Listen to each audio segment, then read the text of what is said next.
ಗಟ್ಟಿಯಾದ ಚಪ್ಪಾಳೆಯೊಂದಿಗೆ ಅಭಿನಂದಿಸುವಂತೆ ಡಾಕ್ಟರ್ ಶಶಿಕಿರಣ್ ಶೆಟ್ಟಿ ಅವರು ಬರೆದಂತಹ ಪುಸ್ತಕ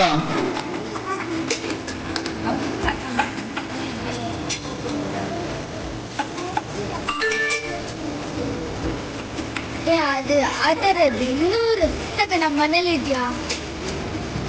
ಆ ಥರದ್ದು 200 ಪುಸ್ತಕ ನಮ್ಮ ಮನೇಲಿ ಅಪ್ಪ ಬರ್ತಿದ್ದಾರೆ. ನಾನು ಓದುದಿಲ್ಲ, ಬೇರೆ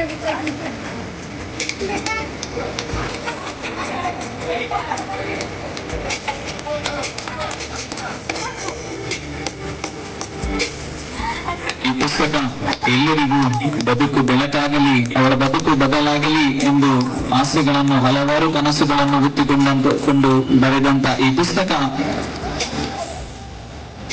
ತಮಗೆಲ್ಲರಿಗೂ ಸಿಗುತ್ತದೆ. ಅದರ ಬೆಲೆಯನ್ನು ಅನಂತರ ನಾವು ಹೇಳ್ತೇವೆ. ಎಲ್ಲರೂ ಪಡೆದುಕೊಳ್ಳಿ. ಇದರ ಮುಖಾಂತರ one doctor foundation register Udupi ಈ ಸಂಸ್ಥೆಗೆ ಇನ್ನು ಹಲವಾರು ಸೇವೆಗಳನ್ನು ಮಾಡುವಂತಹ ಅನುಗ್ರಹ ದೇವರು ಅನುಗ್ರಹಿಸಿ ಈ ಮುಖಾಂತರ ಅಂತ ಹೇಳ್ತಾ